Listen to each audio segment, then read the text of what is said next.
Hello friend, स्वागत है एक बार फिर से आप सभी का हमारे यूट्यूब चैनल में। और दोस्तों, आज हम बात करेंगे रेलवे रिक्रूटमेंट बोर्ड यानी कि एनटीपीसी की जो वैकेंसीज 2019 में रिलीज हुई थी, जिसका पेपर आपको हो चुका 7 फेज का। ठीक है, रिसेंटली जो आपका एंड हुआ है। ठीक है, अब इसके बाद जो ऑफिशियल नोटिफिकेशन आया है, ऑफिशियल नोटिफिकेशन आप सभी को पता होगा, नहीं पता है तो इस वीडियो में मैं आपको उसका जो ऑफिशियल जो है नोटिफिकेशन जो था वो आपको यहाँ पे मैं दिखाऊंगा कि ऑफिशियल नोटिफिकेशन में जो क्या मेंशन किया गया है इसके आंसर की को लेकर। ठीक है, जो एक मैसेज आया था, एक नोटिस आया था, उसको मैं दिखाऊंगा।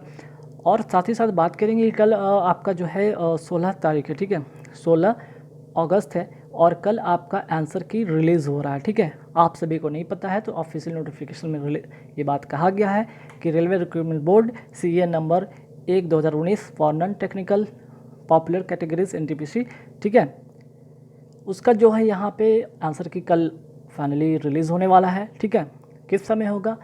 मैं समझता हूँ कि आफ्टरनून के बाद ही ये रिलीज़ होगा। ठीक है, तो आप लोग वेट करेंगे। अब सवाल यहाँ पे होगा कि बहुत सारे कैंडिडेट ऐसे होंगे, बहुत सारे स्टूडेंट ऐसे होंगे, ये सोच रहे होंगे कि जो कल का आंसर की रिलीज़ होगा तो बहुत सारे ऐसे कैंडिडेट कि 100 में लोग कितना बनाए। बहुत सारे स्टूडेंट के मैं बता रहा हूँ कि मैक्सिमम जो रेंज गया था, मीन्स कि मैक्सिमम नहीं, एवरेज रेंज की अगर हम बात करें 70 एवरेज रेंज गया था। ठीक है, 70 से प्लस भी बहुत लोगों ने किया है, तो उसकी जो अगर परसेंटेज की बात करें 70 प्लस वाले काफ़ी कम है। लेकिन ना 70 की बात करें, 70 की बात करें मीन्स कि 65 से लेकर 70 वाले काफ़ी संख्या में हैं। तो जो 70 से प्लस करने वाले क्या वो मेंस के लिए जाएंगे? क्या उन्हीं का कट ऑफ क्लियर होगा, या 65 वाले का नहीं होगा, या 62 वाले का नहीं होगा, या 68 वाले का नहीं होगा? ठीक है, या नॉर्मलाइजेशन के बाद क्या होगा, कितने नॉर्मलाइजेशन का क्या मार्क्स इफ़ेक्ट करेगा आपका मैक्सिमम जो मीन्स कि ज़्यादा अगर आपने गलत अटैम्प्ट किया है तो, या फिर आपने 100% एक्यूरेसी रखा है तो क्या आपका इस पर अफेक्ट होगा, क्या मीन्स कि जो आपका नॉर्मलाइजेशन पे क्या अफेक्ट डालेगा, ये भी सारी बात यहाँ पे करेंगे। तो सबसे पहले इंपॉर्टेंट चीज़ है कि कल आपका ऑफिशियल आंसर की आ रहा है, आप लोग देख लेंगे। अब जिनका भी, ठीक है, आंसर की देखने के बाद स्कोर अगर किन्हीं का अगर 62 आ रहा है तो वो घबराए नहीं, जिनका अगर 64 आ रहा है वो भी नहीं घबराए, 66 आ रहा है, 65 आ रहा है, 68 आ रहा है, बिल्कुल भी नहीं घबराए, ये सभी जाएंगे मेंस के लिए। ठीक है, अच्छा, जो लोग का 75 आ रहा है, 78 आ रहा है, 80 आ रहा है, वो तो जाएंगे, ऑब्वियसली बात है। लेकिन यहाँ पे 75, 80 या कि इवन 90 वाले भी जाएंगे, लेकिन इन पर एक डाउट हो सकता है, इन पर सवाल हो सकता है। वो कैसे, मैं अभी बताता हूँ। देखिए, जिन्होंने 60 से 70 कर रखा है, 100% एक्यूरेसी है, उनका नॉर्मलाइजेशन में मान के चलेंगे 7 से 10 मार्क्स बढ़ेंगे, ये तो डेफिनेट है। जिन्होंने मान लिया कि 80 से 90 कर रखा हो और एक्यूरेसी की अगर बात करें 90% रखा हो, तो उनका जो है, जो यहाँ पे देख रहे हैं, नॉर्मलाइजेशन में बहुत ज़्यादा फ़र्क नहीं पड़ेगा, मुश्किल से 2 या 3 मार्क्स बढ़ेंगे, या ना भी बढ़ें, इवन ना भी बढ़ें। ठीक है, तो मैक्सिमम मीन्स कि आपने ज़्यादा अटैम्प्ट गलत किया है तो यहाँ पे आपका स्कोर होगा कम, और इससे होगा आपका नॉर्मलाइजेशन पे भी बेकार इफेक्ट पड़ेगा। जो अगर कम भी बनाए हैं, स्कोर किए हैं, उनका अगर 100% एक्यूरेसी है या 1-2% कम भी है, मीन्स कि 99% एक्यूरेसी है, 98% एक्यूरेसी, वो भी उनको भी दिक्कत नहीं है। ठीक है, वो भी जाएंगे मेंस के लिए। याद रखेंगे, जिनका अगर यहाँ पे अगर 10 से 20% अगर आपका गलत है तो आप यहाँ पे फंस सकते हैं। ठीक है, अब आइए स्टेट वाइज और कैटेगरी वाइज क्या रह सकता है। ये जितने भी मैं आपको यहाँ पे कट ऑफ दिखा रहा हूँ, ये आफ्टर नॉर्मलाइजेशन, इसलिए ध्यान रखिएगा, आफ्टर ये नॉर्मलाइजेशन मार्क है। ठीक है, आफ्टर ये नॉर्मलाइजेशन मार्क है, ये कभी ये नहीं समझेंगे ये रॉ मार्क्स है, ये रॉ मार्क्स नहीं है। मैं पहले क्लियर कर लेता हूँ, ये रॉ मार्क्स नहीं है, ये आफ्टर नॉर्मलाइजेशन मार्क्स आप लोगों को मैं बता रहा हूँ। ठीक है, अब देखिए अहमदाबाद की अगर हम बात करें कैटेगरी वाइज, तो अहमदाबाद की जो अगर देखिए नंबर ऑफ़ वैकेंसीज आप सभी को पता है, नहीं पता है तो मैं एक बार फिर से बता दूं कि यहाँ पे 20 टाइम्स सेलेक्ट होंगे, 35,277 वैकेंसीज था, जिसमें 20 टाइम्स यहाँ पे बच्चे सेलेक्ट होंगे, जिसमें कि 7,05,540 बच्चे मेंस के लिए बैठेंगे। ठीक है, अगर अटेंडेंस की बात करें तो ये अटेंडेंस कितना था इस बार, अटेंडेंस की बात करें, अटेंडेंस अप्रॉक्स की अगर बात करते हैं 45% था। इससे बहुत सारे कैंडिडेट को मौका मिलेगा मेंस में बैठने के लिए, तो 60 वाले भी परेशान नहीं होंगे, 58 वाले भी परेशान नहीं होंगे, एक्यूरेसी अच्छी है, निश्चिंत रहेंगे। देखिए अगर हम बात करते हैं अहमदाबाद का जनरल कैटेगरी का जो कट ऑफ जा सकते हैं, जो आफ्टर नॉर्मलाइजेशन जो कट ऑफ रहेगा वो 68 के आसपास में रहेगा, ओबीसी 66, एससी 61, एसटी 58, ठीक है।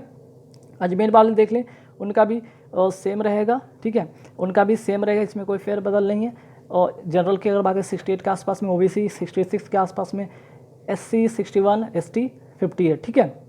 इलाहाबाद की अगर बात करें, देखिए सबसे ज़्यादा कैंडिडेट यहाँ पे इलाहाबाद भरे थे क्योंकि वैकेंसीज भी ज़्यादा है यहाँ पे, है ना।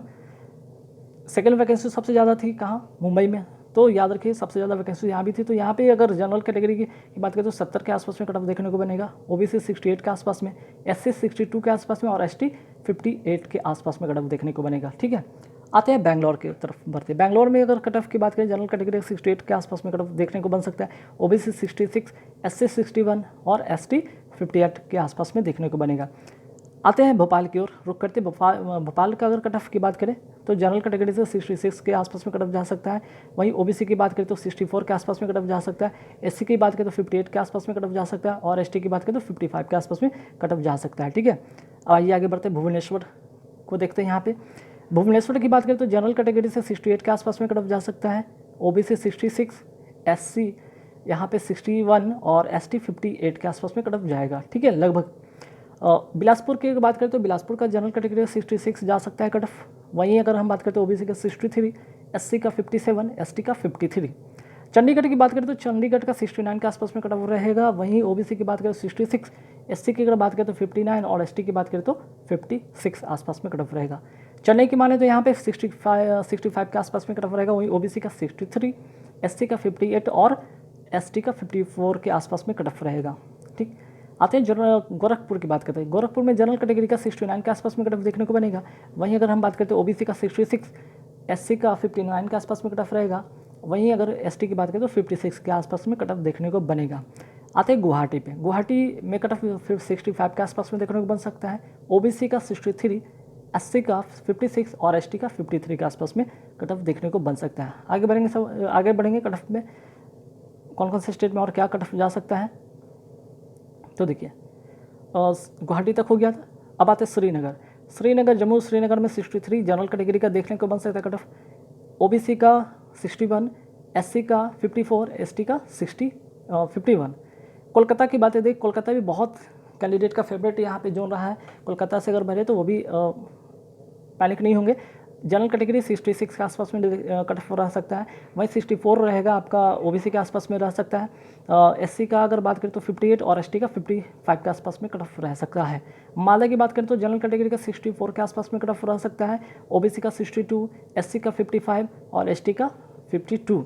मुंबई देखिए सेकंड हाईएस्ट यहाँ पे जो वैकेंसी था मुंबई का, तो यहाँ पे कट ऑफ किया जा सकता है जनरल कैटेगरी 67, ओबीसी 64, एससी 57 और एसटी कैटेगरी वाले ध्यान रखें 53 कट ऑफ रह सकता है, ठीक है। तो पैनिक होने की ज़रूरत नहीं है। यहाँ भी मुजफ्फरपुर आते हैं, तो मुजफ्फरपुर का अगर देखें तो यहाँ पे 65 के आसपास में जनरल कैटेगरी का रह सकता है कट ऑफ, एससी का ओबीसी का 63 के आसपास में कट ऑफ रह सकता है, एससी का 56 और एसटी का 53 के आसपास में कट ऑफ देखने को बन सकता है।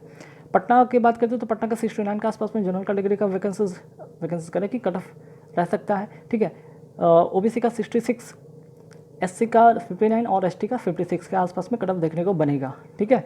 आते हैं रांची की बात करते हैं। रांची का जो कट ऑफ कितना जा सकता है जनरल कैटेगरी से यहाँ पे 68 के आसपास में जा सकता है, ओबीसी का 66, एससी का 61 और एसटी का 58, ठीक है। आइए सिकंदराबाद की तरफ रुख करते हैं, तो जनरल कैटेगरी का 66 के आसपास में कट ऑफ देखने को बन सकता है, वही ओबीसी का 64, एससी का 58 और एसटी का 55, ठीक है। अब आगे बढ़ते हैं सिलीगुड़ी का जो कट ऑफ जनरल कैटेगरी से कितना रह सकता है 63, ओबीसी का अगर बात करें तो 61, एससी की बात करें तो 54 और एसटी की बात करें तो 51 के आसपास में कट ऑफ देखने को बन सकता है। तिरुवनंतपुरम की अगर बात करें तो जनरल कैटेगरी से 67 के आसपास में कट ऑफ देखने को बन सकता है, वहीं ओबीसी का 64, एससी का 53 और 48 के आसपास में रह सकता है। तो गाइज यहाँ पे आपको मैंने सभी स्टेट वाइज जो एक्सपेक्टेड एक कट ऑफ है आफ्टर नॉर्मलाइजेशन क्या रह सकता है कट ऑफ, उसके बारे में आप लोगों के साथ शेयर किया हूँ। आई होप ये वीडियो आपको हेल्पफुल करेगा, पैनिक होने से आपको बचाएगा और आपको मेंस के लिए, ठीक है, मेंस के लिए आप तैयार रहें, ठीक है। जिनका भी 60 अगर कल आंसर की आने के बाद आंसर की में अगर आपका 60 से, ठीक है, 60 से 65 ये जनरल कैटेगरी तक के मैं बता रहा हूँ, जनरल और ओबीसी की मैं बात कर रहा हूँ। 60 से 65 जिनका भी आ रहा है वो मेंस के लिए जाएंगे, और 55 से 60 के आसपास में SC/ST कैटेगरी वाले जितने भी होंगे, ठीक है, कुछ स्टेट को छोड़कर, वो मेंस के लिए जाएंगे। इसलिए पैनिक नहीं होंगे। आपकी सिर्फ एक ध्यान रखिए, गलती कम होना चाहिए, ठीक है ना। एरर आपने कम किया हो, आपने गलती कम किया हो, तो आप डेफिनेट जाएंगे, ठीक है। अब ऐसा है कि कुछ कैंडिडेट ऐसे होंगे कि भाई 95 बना दिए होंगे, 91 बना दिए हैं, बहुत लोग 90 बना रखा है, किसी ने 85 बना रखा है। अगर इनकी एक्यूरेसी अच्छी नहीं रही तो हो सकता है 95 किया और इन्होंने 20 गलत कर दिया, या फिर ऐसा 20 गलत कर दिया हो तो क्या होगा। 25 गलत कर दिया तो इन्होंने 20 गलत कर दिया, तो इन्होंने 18 गलत कर दिया, तो इन्होंने जाकर 15 गलत कर दिया, तो यहाँ से खेल बिगड़ जाएगा, ठीक है। गलती मैक्सिमम नहीं हो, आपको 4 से 5 गलती, ठीक है, 4 से 5 गलती एक्सेप्टेबल हो सकता है। ये कम से कम की बात हो रही, 4 से 5, इससे ज़्यादा गलती है। 4 से 5 गलती है तो भी आप मेंस के लिए जा सकेंगे। अगर आपने 70 कर रखा हो, आपने 68 कर रखा हो, 65 कर रखा हो, तो भी जा सकते हैं। बस अगर ऐसा है कि मैक्सिमम अटेम्प्ट कर रखा हो और आपकी गलती बहुत ज़्यादा है, 25, 22, 23 चली गई, तो फिर आप नहीं जा पाएंगे, ठीक है। तो गाइस, इस वीडियो में बस इतना ही था। नेक्स्ट वीडियो नया टॉपिक के साथ आऊँगा। ये वीडियो के बाद पैनिक होने की ज़रूरत नहीं है। आप लोग अपने कमेंट में आपके अनुसार क्या कदम जा सकता है ये ज़रूर बताएंगे। अपने जो से आपने कितना अटेम्प्ट किया था, आपने कल जो भी आंसर किया आने के बाद आपका कितने स्कोर है, आप जरूर एक बार कमेंट बॉक्स में कमेंट करके जरूर बताइएगा, ठीक है। इससे एक नया एक्सपेक्टेड कट ऑफ बनाने में आप लोग को मदद कर पाऊँगा और आप लोग को एग्जैक्ट डाटा दे पाऊँगा। Thank you very much.